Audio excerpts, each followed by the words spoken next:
Perkenalkan, nama saya Jekuelin Crescentia Paulina, NIM 1903020019. Di sini saya akan menjelaskan bagian pertama dari sistem informasi pendukung dalam SIM. Yang pertama yaitu sistem pendukung manajemen. Manajemen Super System atau MSS. Pada sistem pendukung manajemen dibagi menjadi beberapa bagian. Yang pertama, sistem pengolahan transaksi. Yang kedua, otomasi perkantoran. Yang ketiga, sistem pendukung keputusan. Yang keempat, sistem pendukung eksekutif. Dan yang kelima, sistem informasi akuntansi. Yang pertama, sistem pengolahan transaksi. Transaction Processing System atau TPS atau sistem pengolahan transaksi adalah sistem yang digunakan untuk keperluan transaksi sehari-hari. Sistem ini sangat berguna untuk menghasilkan atau memproduksi data. Pemakai sistem pengolahan informasi harus memiliki beberapa kriteria, antara lain foolproof atau tahan banting. Yang kedua, user friendly atau mudah digunakan. Yang ketiga, memiliki perlengkapan interaksi yang tangguh. Yang keempat, dipersiapkan untuk pekerjaan yang berulang sesuai dengan data atau informasi atau kejadian yang sebenarnya. Yang kedua, otomasi perkantoran atau OAS, Office Automation System. OAS atau Office Automation System memiliki 3 tujuan yang harus diraih, yaitu yang pertama, penggabungan dan penerapan teknologi. Yang kedua, memperbaiki proses pelaksanaan pekerjaan di kantor. Yang ketiga, meningkatkan produktivitas pekerjaan dan efektivitas pekerjaan. Beberapa fasilitas OAS yang sering digunakan orang dapat disarikan sebagai berikut. Yang pertama, word processor. Word processor atau pengolahan kata adalah salah satu jenis OAS yang sudah banyak digunakan orang. Sudah banyak terbukti bahwa produktivitas pekerjaan dan efektivitas pekerjaan yang dapat ditingkatkan dengan menggunakan word processor. Yang kedua, dokumen manajemen. Beberapa cara telah ditemukan guna meningkatkan efisiensi penyimpanan dan pengambilan dokumen. Yang ketiga, electronic mail. Electronic mail biasanya dikirim melalui jaringan komputer. Pada jaringan komputer, setiap pemakai komputer harus memiliki nama sendiri, yang biasanya disebut dengan akun. Semua data tentang akun memang harus dimasukkan terlebih dahulu sebelum akun tersebut dapat dipakai. Yang keempat, Electronic Phone System. Electronic Phone System atau EFT menggantikan pengiriman kertas, dokumen, atau uang ke bentuk elektronik. Electronic Phone Transfer dapat melaksanakan transaksi pendanaan, transfer, pembayaran hutang, pembelian atau penagihan, dan sebagainya dari bank ke pelanggan atau antar bank. Contohnya seperti ATM, electronic shopping. Yang kelima, voice mailing system. Ini adalah fasilitas yang diberikan pada Private Branch Exchange atau PBX. PBX dapat disamakan dengan jaringan telepon yang dimiliki oleh PT Telkom, hanya saja dengan skala yang kecil. Yang keenam, Voice Information Service adalah sebuah alat yang digabungkan dengan PBX atau Private Branch Exchange yang berguna memberi jawaban tentang informasi yang dibutuhkan oleh pemakai telepon. Informasi yang diberikan hanyalah informasi yang telah disediakan. Yang ketujuh, Fax Information Service. Fax Information Service mempunyai fungsi kerja yang mirip dengan Voice Information Service, tetapi yang dikirim dalam bentuk fax. Fax Information Service juga dapat menggunakan komputer pribadi, sehingga setiap perusahaan dapat memilikinya. Yang terakhir, yang kedelapan, video conference. Video conference adalah fasilitas untuk berbicara dengan lebih dari satu orang lawan bicara. Video adalah sebuah gambar yang dilihat, yang dalam hal ini terdapat dua pilihan, yaitu video yang bergerak penuh atau full motion dan gambar beku atau freeze frame. 3. Sistem pendukung keputusan. Sistem pendukung keputusan atau Decision Support System atau DSS memiliki beberapa komponen, antara lain yang pertama dialog. Dialog adalah alat untuk interaksi antara komputer dengan pemakainya. Pemakai harus mengerti apa arti komunikasi yang dihasilkan. Ini berarti sistem komputer beserta programnya harus mudah dimengerti atau user friendly. Yang kedua, model. 3 macam model yang biasa digunakan adalah optimalisasi, statistik atau matematis, dan finansial. Yang ketiga, database. Pengukuran keluar masuk data. Sistem harus menerima, mengatur, dan mengeluarkan data yang diperlukan oleh model di atas. Data yang diterima dapat berasal dari dalam maupun luar organisasi. Yang keempat, data-data itu sendiri yang akan diproses untuk menghasilkan keputusan. Yang keempat, sistem pendukung eksekutif atau ESS, Executive Support System. Tujuan Executive Support System atau ESS adalah untuk mengintisarikan informasi dari bermacam-macam sumber lalu dipersembahkan pada manajer tingkat atas atau MTA.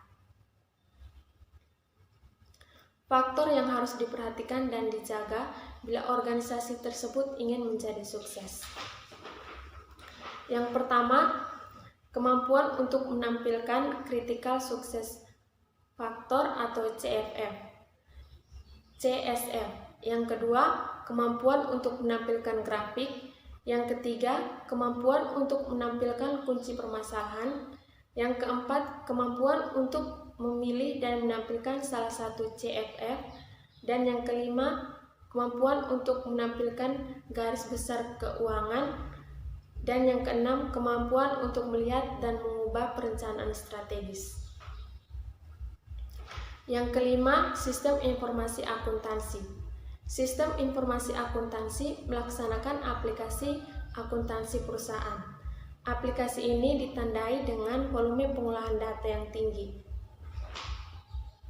Pengolahan data terdiri dari 4 tugas utama. Yang pertama, pengumpulan data. Yang kedua, manipulasi data. Yang ketiga, penyimpanan data. Dan yang keempat, penyimpanan dokumen. Baik, nama saya Gilbert Dharma Parapanjang.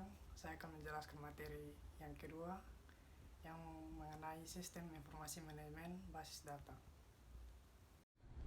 yaitu Database Management System atau biasa disebut DBMS, manajemen bank data.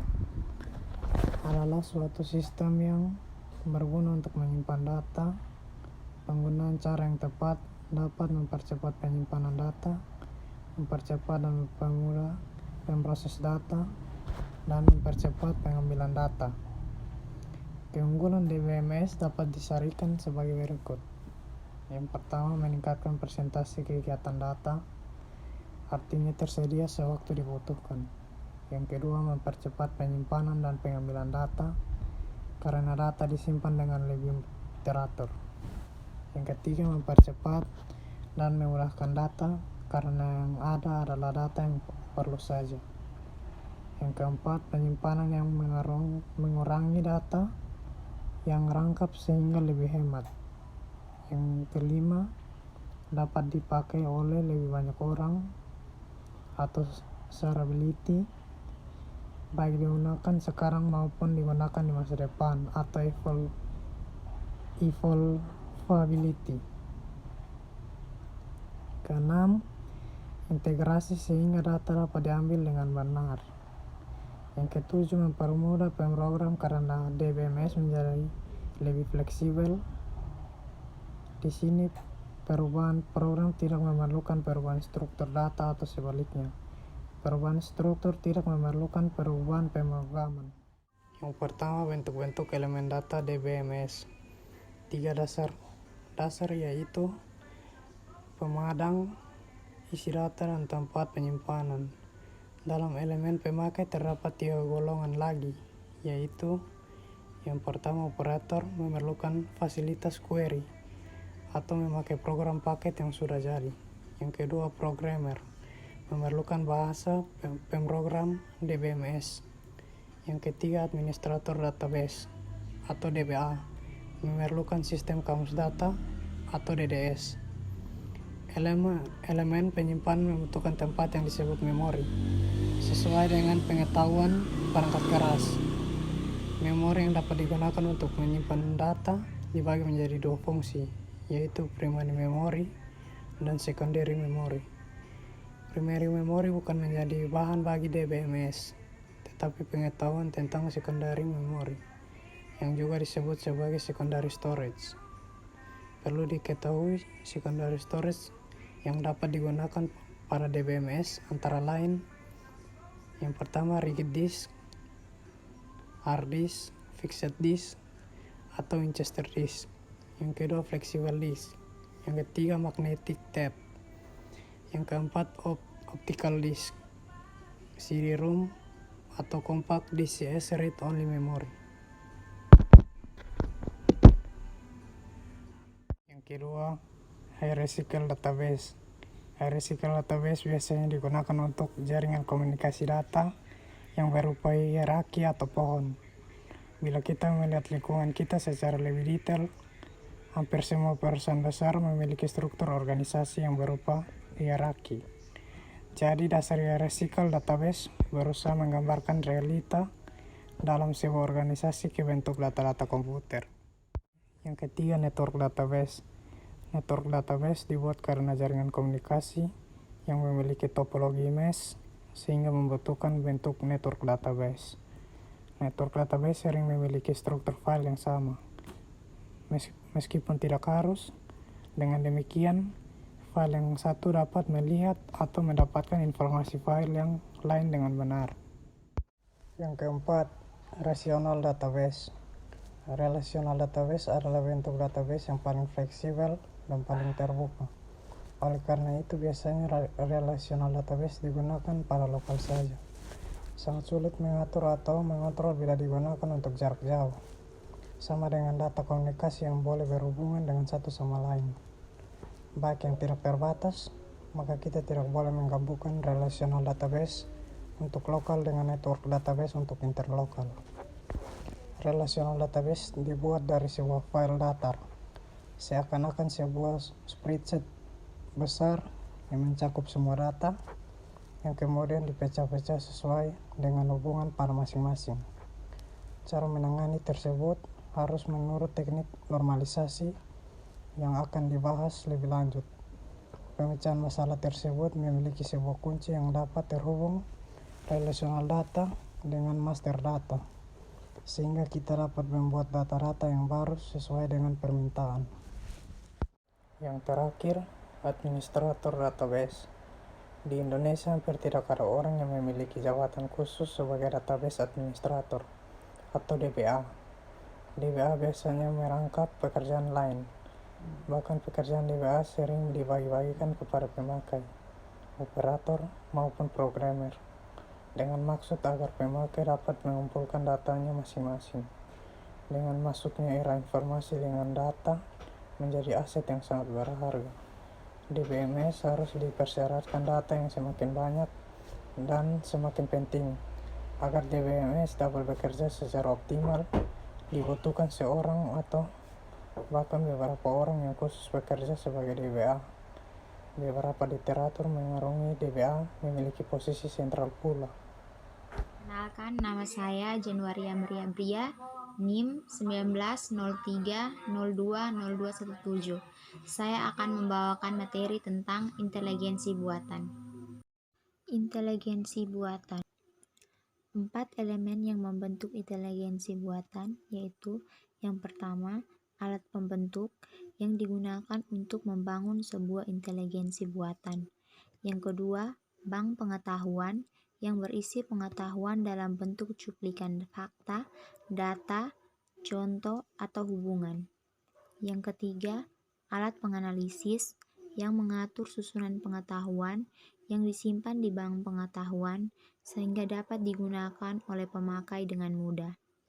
Yang keempat, alat interaksi dengan manusia yang menghasilkan laporan, jawaban, beserta penjelasannya.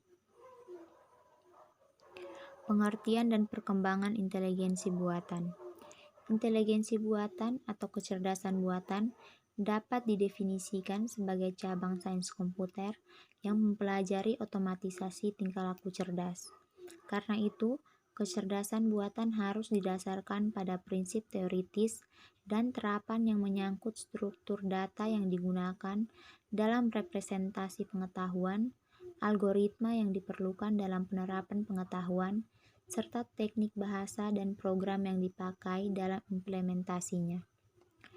Program kecerdasan buatan modern umumnya berisi sejumlah komponen modular, aturan tingkah laku yang tidak melakukan eksekusi secara kaku, namun justru memberikan respon sesuai dengan struktur persoalan tertentu yang dihadapinya pada suatu saat.